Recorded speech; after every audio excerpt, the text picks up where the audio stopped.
Alright, today we're going to set up another fixture, a light fixture, but this is a beautiful one. Look at the actual glass. It's like bubbles in there. Now, the glass is very fragile, so be careful, guys, how you handle this. Not like this, alright? I'm going to put it down right now, but look at this. They give you the top for it. They give you the wiring screws, and pretty much everything that you need is right set in the back, is including the actual paper foil with the actual insulation, alright? And there's 3 cables in there. There's a neutral, a hot, and actually also a ground that they give you. The ground is a copper. Sometimes they fix two into one, and we're gonna see if we have to do the same thing here. So let's go ahead and take a look. They do give you 2 separate cables, but you could combine them into one.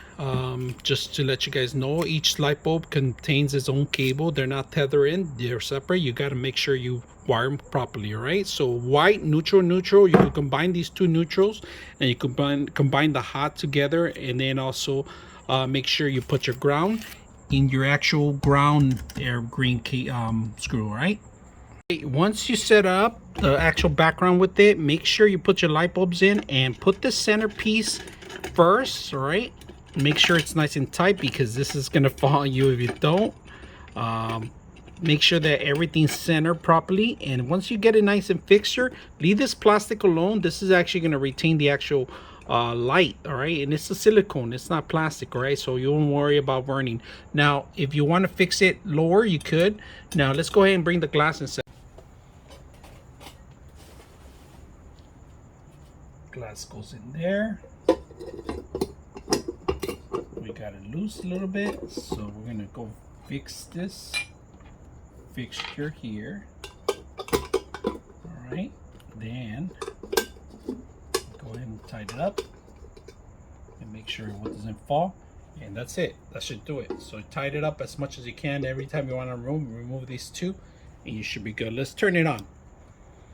All right, first time turning it on, we're gonna go ahead and crank it up, and there it is. Now on this one, you have a maximum of 120 volts. All right, so pretty awesome little device. If you guys can see it, beautiful. I just put a 60 watts light bulbs in each one, and they're working very well.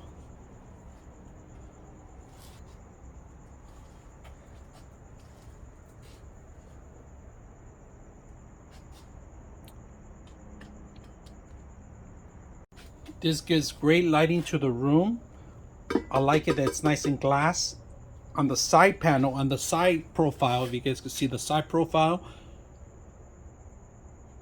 on the side profile, it looks beautiful. I like the actual lighting and bubbles in there. So I hope you guys enjoy the video.